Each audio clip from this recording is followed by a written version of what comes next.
اللهم صل على سيدنا محمد يا رب صل وسلم دائما ابدا على حبيبك. میں اللہ تعالیٰ نے اپنی قدرت کی نشانیاں بیان کی. یہ بتایا کہ میں نے انسان کو پیدا کیوں کیا. آواز سب کو صحیح آ رہی ہے بھائی؟ سب سمجھ میں آ رہا ہے؟ آواز گونج تو نہیں رہی ہے؟ مجھے کیونکہ گونج رہی ہے آواز میرے کانوں میں، اس لیے. تو اللہ نے اپنی قدرت بیان کی. اللہ نے یہ بتایا کہ میں نے انسان کو بنایا کیوں؟ آزمائش کے لیے. لیبلوکم، اللہ تمہیں آزمانا چاہتا ہے. ایکم احسن عملا، کس کا عمل سب سے اچھا ہے. اب آزما کے اللہ چھوڑ نہیں دے گا.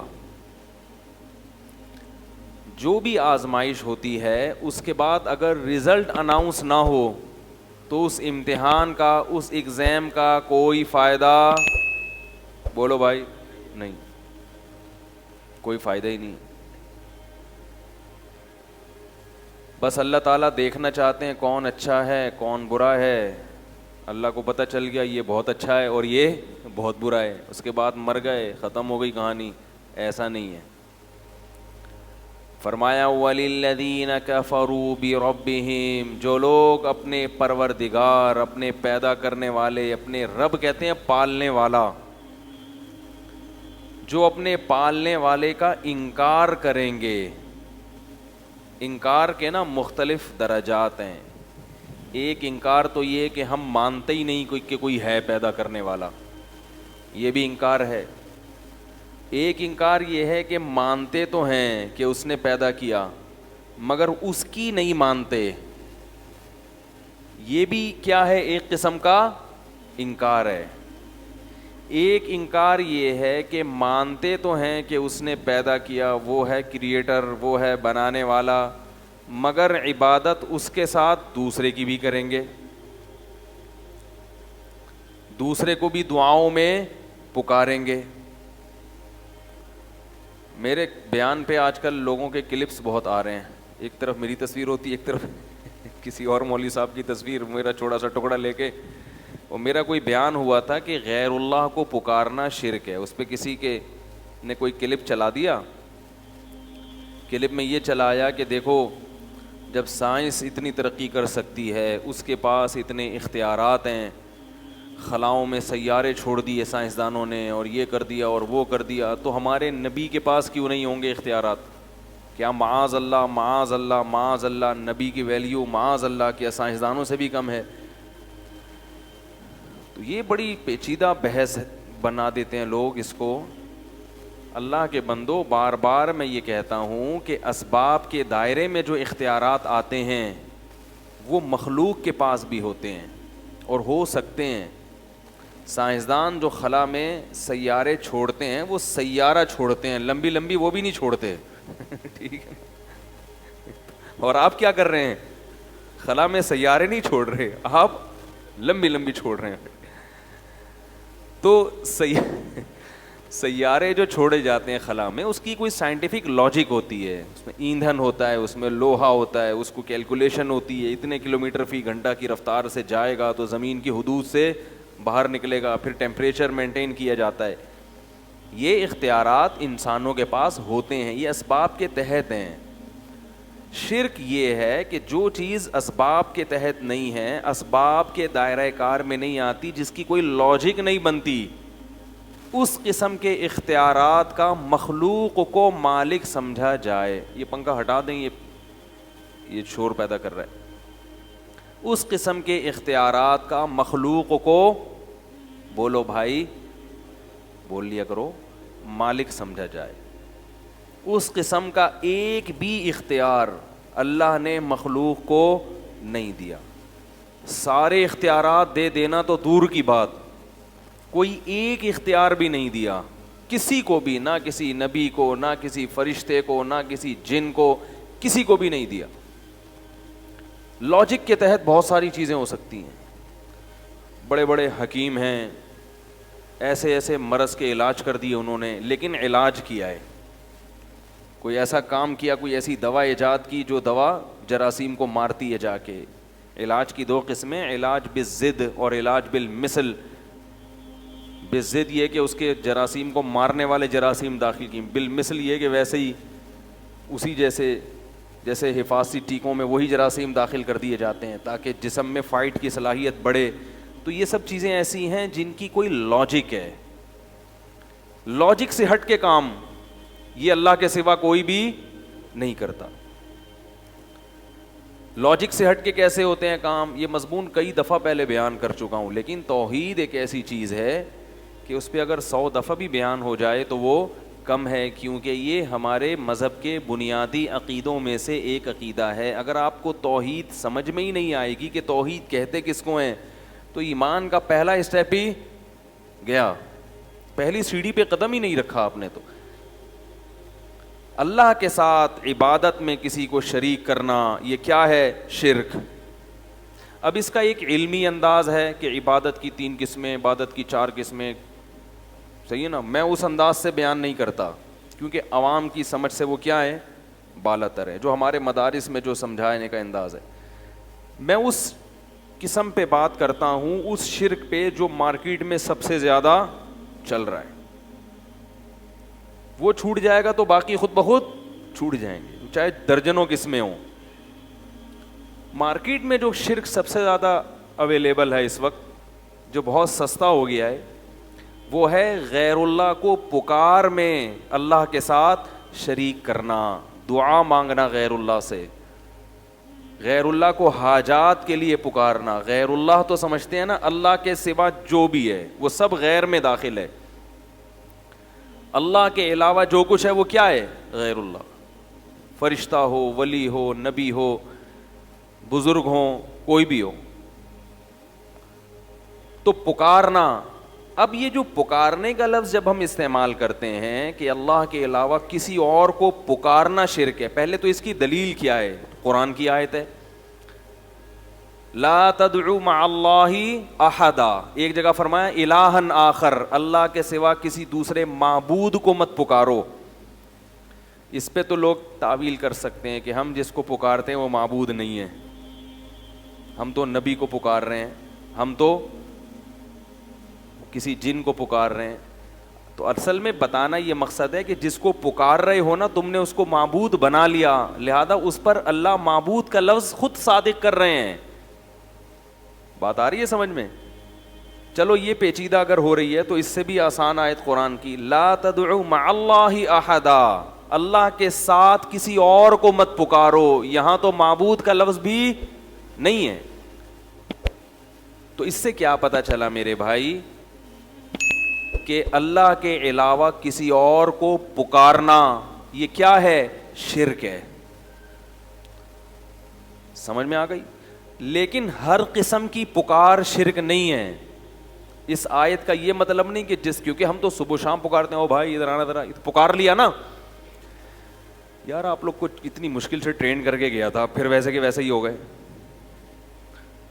بھائی دیکھو آپ بلاتے ہیں, او بھائی ادھر آ, یہ بھی تو پکارا نا. تو ممکن ہے کوئی کہ یہ تو بھائی اس سے پتہ چلتا ہے کہ اس سے میں ہر قسم کی پکار داخل نہیں ہے, بلکہ مدد کے لیے پکارنا کیا ہے, شرک ہے. مدد کے لیے پکارنا کیا ہے, شرک.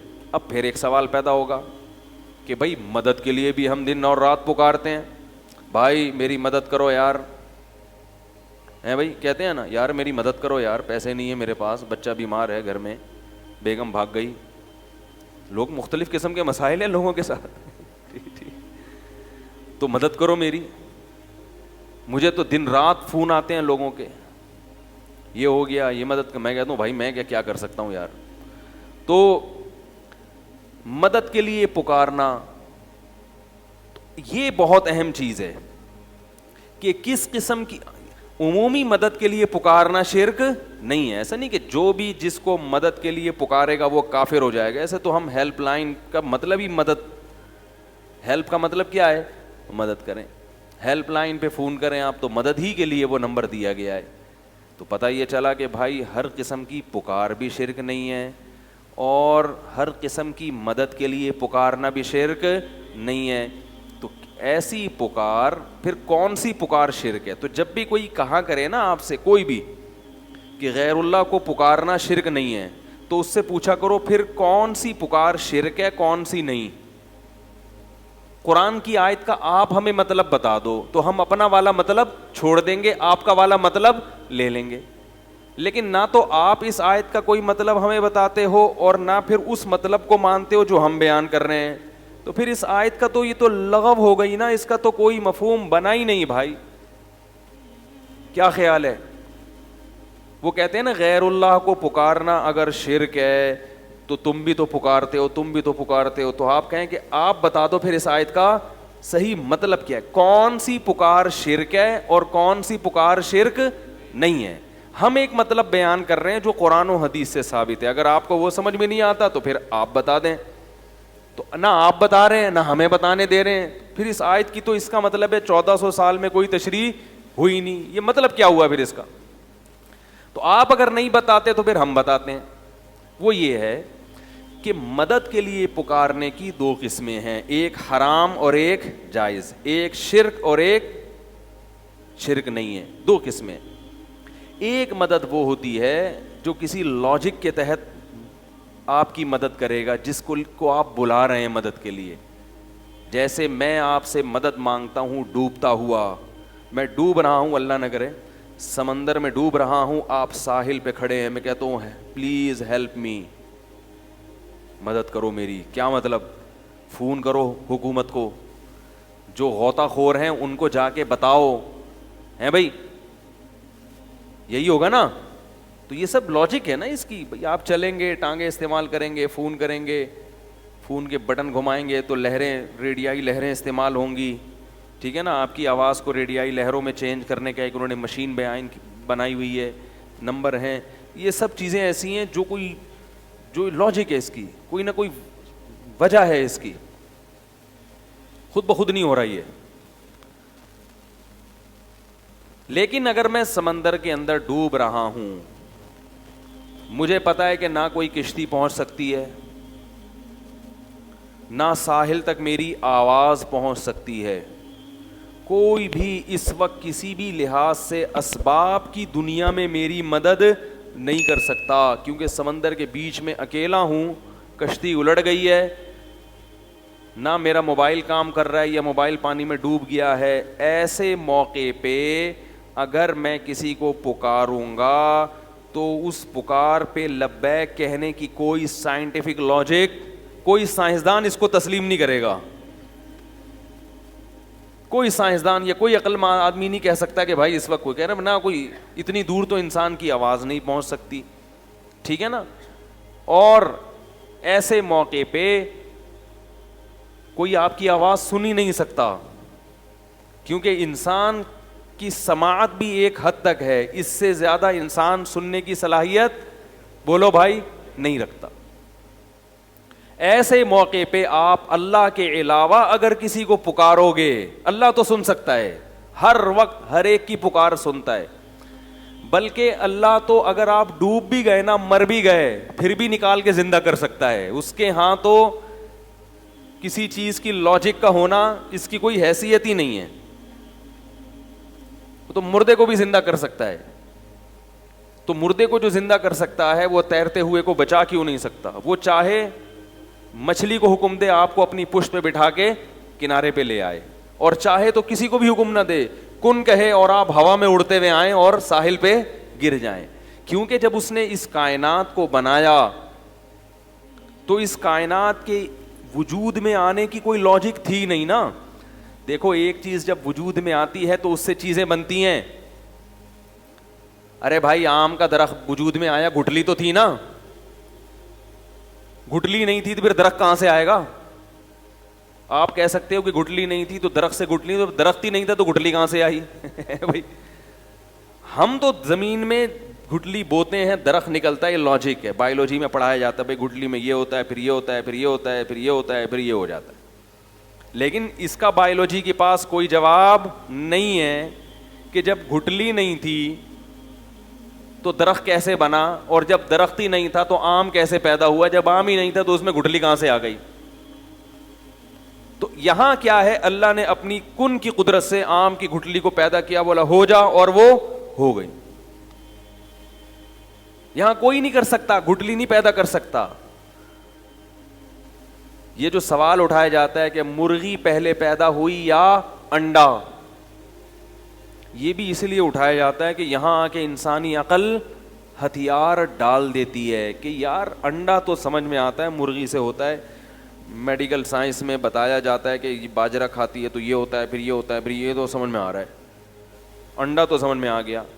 اور انڈے سے چوزے نکلنے کا پروسیس بھی, اس کی بھی کوئی لاجک ہے جو سائنس نے, لیکن پہلی دفعہ کیسے ہوا جب کچھ بھی نہیں تھا, تو اتنا کچھ کیسے ہو گیا؟ تو ظاہر ہے ایسے ہو گیا کہ اللہ نے کہا ہو جا اور وہ ہو گیا. وہ تو پھر اللہ نے چلا دیا, ایک چین میں سب کو چلا دیا. پہلی دفعہ ایسے ہی کون ہو جا اور وہ ہو گیا, کیونکہ اس کے بغیر ہو نہیں سکتا. میں اکثر مثال دیتا ہوں, ماں کے پیٹ میں دل دھڑکتا ہے جب, تو پہلی دفعہ کیسے دھڑکتا ہے, اس کی آج تک کسی کی سمجھ میں لاجک نہیں آئی. بھائی پہلی دفعہ تو جب دماغ سے کرنٹ ہی نہیں جائے گا تو دھڑکے گا کیسے, اور جب دھڑکے گا نہیں تو دماغ میں کرنٹ کیسے پیدا ہوگا؟ تو اللہ نے کہا ہو جا, وہ کیا ہوا؟ ہو گیا. تو اللہ کو یہ طاقت ہے کہ وہ کچھ کرنے کے لیے کسی سبب کا محتاج اور صغرے کبرے میں لانے کا محتاج نہیں ہے. ایسا نہیں ہوتا اس کو پہلے یہ کرنا پڑے پھر اس کے نتیجے میں یہ ہوگا تو پھر یہ نتیجہ نکلے گا. وہ ڈائریکٹ نتیجے تک پہنچ سکتا ہے, لیکن اس کی مصلحت نہیں ہے, لہذا وہ اس نے نظام کو اسباب کے تحت چلا دیا. لیکن کبھی کبھی اللہ اپنی قدرت دکھاتے رہتے ہیں کہ یہ نہ سمجھ لینا کہ میں اسی جمع تفریق کا محتاج ہوں, لہذا میں کبھی کبھی بغیر سبب کے بھی بہت کچھ کر کے دکھاؤں گا. جیسے اللہ نے آدم علیہ السلام کو پیدا کیا اپنی قدرت سے, اماں حوا کو مٹی سے بنایا, ان کے بچوں یقین کر لیا بچوں نے کہ اللہ بڑا طاقتور ہے. دیکھو ابا کو بھی ہمارے, کیونکہ ان کے بچے آدم علیہ السلام کے بچے دادا تلاش کرتے رہے, ان کو دادا نہ قبر ملی نہ دادا ملے. وہ سوچتے تھے یار یہ کیسے ہو گیا, تو ان کو یقین آ گیا کہ یہ کس نے پیدا کیا ہے؟ اللہ نے. کیونکہ آدم علیہ السلام سے پہلے کا ان کو کوئی نہ کوئی مجسمہ ملا, جیسے ڈارون کہتا ہے نا پہلے یوں تھا یوں, کچھ بھی نہیں ملا. کچھ تو تھوڑا سا ہوتا نا کہ جو آدم علیہ السلام سے آخری, جو ڈارون کے نظریے کے مطابق وہ آخری جانور جو انسان میں کنورٹ ہوا ہے, تو کچھ تو نظر آتے نا اس کے. آدم علیہ السلام بتاتے یہ والا میں تھا جو اس کے بعد اب ترقی کر کے میں یہاں تک پہنچا ہوں. ان کو تو 100% یقین تھا کہ اللہ ہر چیز پر قدرت رکھتا ہے, تبھی آدم علیہ السلام کے بچے غیر مسلم نہیں تھے, فرما بردار اور نافرمان تھے, مشرک نہیں تھے, اور اللہ کے وجود کا یقین بھی کرتے تھے. تو یہ سلسلہ صدیوں تک چلا ہے. سب کو پتا تھا یار ہمارا نسب جا کے رک جاتا ہے کہاں؟ آدم پہ. اس کے بعد تو چلو میاں بیوی میں ملاپ ہوا, بچے پیدا ہو رہے ہیں, اس کی تو کوئی لاجک بنتی ہے, یہ کیسے ہوا؟ تو مانتے تھے کہ کس نے پیدا کیا؟ اللہ نے. نوح علیہ السلام کئی صدیوں کے بعد آئے ہیں آدم علیہ السلام کے, ان کے دور میں بھی اللہ کے وجود کا انکار کسی نے نہیں کیا. ان کے دور میں شرک تو پھیلا ہے, شرک کہ اللہ نے اختیارات دے دیے دوسروں کو بھی. جیسے اللہ نے بغیر کسی لاجک کے بس مٹی سے پتلا بنایا آدم کا, اور ان کی پسلی سے اماں حوا کو نکالا, کن ہو جا اور وہ ہو گئے. تو جیسے اللہ کو اس قسم کے اختیارات ہیں کہ وہ کر لیتا ہے بغیر کسی لاجک کے بھی, تو نوح علیہ السلام کے دور میں پہلی مرتبہ یہ شرک ہوا کہ اللہ نے دوسروں کو بھی یہ اختیارات دے دیے ہیں کہ وہ بھی جب چاہیں اپنی مرضی سے کچھ کر سکتے ہیں بغیر کسی. بول لو یار اتنی دیر سے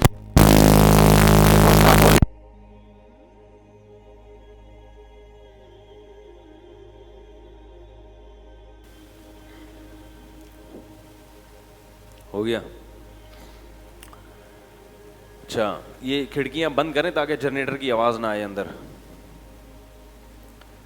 تو میں یہ عرض کر رہا تھا کہ نوح علیہ السلام وہ پہلے پیغمبر ہیں جو مشرکوں کی ہدایت کے لیے بھیجے گئے ہیں, سمجھ رہے ہیں؟ تو اس وقت شرک کون سا شروع ہوا؟ انہوں نے یہ کہا کہ جیسے آدم علیہ السلام کو بس اللہ نے بنایا, کوئی اس کی لاجک نہیں ہے, تو اللہ تعالیٰ نے دوسری بھی کچھ مخلوق ہیں جن کو اللہ نے یہ اختیار دیا ہے کہ وہ اللہ کے اختیار دینے سے جو چاہیں اپنی مرضی سے کر سکتے ہیں. سمجھ رہے ہو؟ تو یہ یعنی کب شروع ہوا یہ والا شرک؟ نوح علیہ السلام کے دور میں. اور اس میں دو چیزیں بڑی عجیب تھیں.